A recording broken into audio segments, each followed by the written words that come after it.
कर्ता के जैसे लक्षण होते हैं उन्हीं के अनुसार कर्म होते हैं। कर्ता जिन गुणों का स्वीकार करता है उन गुणों के अनुसार ही कर्मों का रूप होता है। कर्ता जिस साधन को करता है वो साधन कर्ता का रूप हो जाता है। कर्ता के आगे जो करण होते हैं वे भी कर्ता के अनुरूप होते हैं। तात्पर्य यह है कि जिस जैसे कर्ता होता है वैसे ही कर्म करण आदि होते हैं।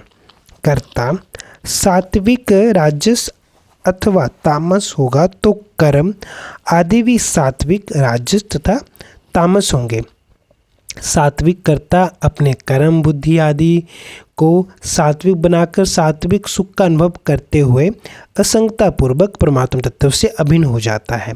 कारण कि सात्विक कर्ता का ध्येय परमात्मा होता है, इसीलिए वो कर्तव्य भोग कर्तव्य रहित होकर चिन्मय तत्व से अभिन्न हो जाता है, क्योंकि वह तात्विक स्वरूप से अभिन्न ही था। परंतु राजस तामस कर्ता राजस तामस कर्म बुद्धि आदि के साथ तन्मय होकर राजस तामस सुख में लिप्त होता है, इसीलिए वो परमात्मा तत्व से अभिन्न नहीं हो सकता।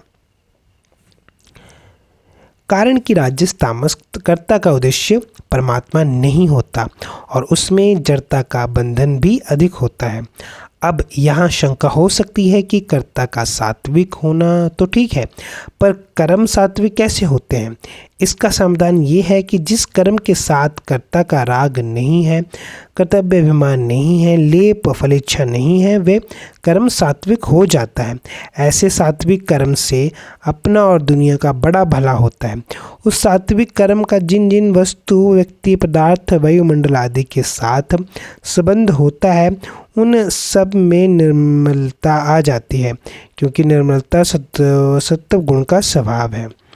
दूसरी बात, पतंजलि महाराज ने रजोगुण के क्रियात्मक ही माना है। गीता रजोगुण की क्रियात्मक मानते हुए भी मुख्य रूप से रागात्मक ही मानती है। वास्तव में देखा जाए तो राग ही बांधने वाला है, क्रिया नहीं। गीता में कर्म 3 प्रकार के बताए गए हैं, सात्विक राजस और तामस। कर्म करने वाले का भाव सात्विक होगा तो वे कर्म सात्विक हो जाएंगे, भाव राजस होगा तो वे कर्म राजस हो जाएंगे, और भाव तामस होगा वे कर्म तामस हो जाएंगे। इसीलिए भगवान ने केवल क्रिया को रजोगुणी माना है। विषादी पद रजोगुणी में आना चाहिए, पर यहाँ तमोगुणों में आया है। तामस वृत्ति का विवेक से विरोध है, इसीलिए तामस मनुष्य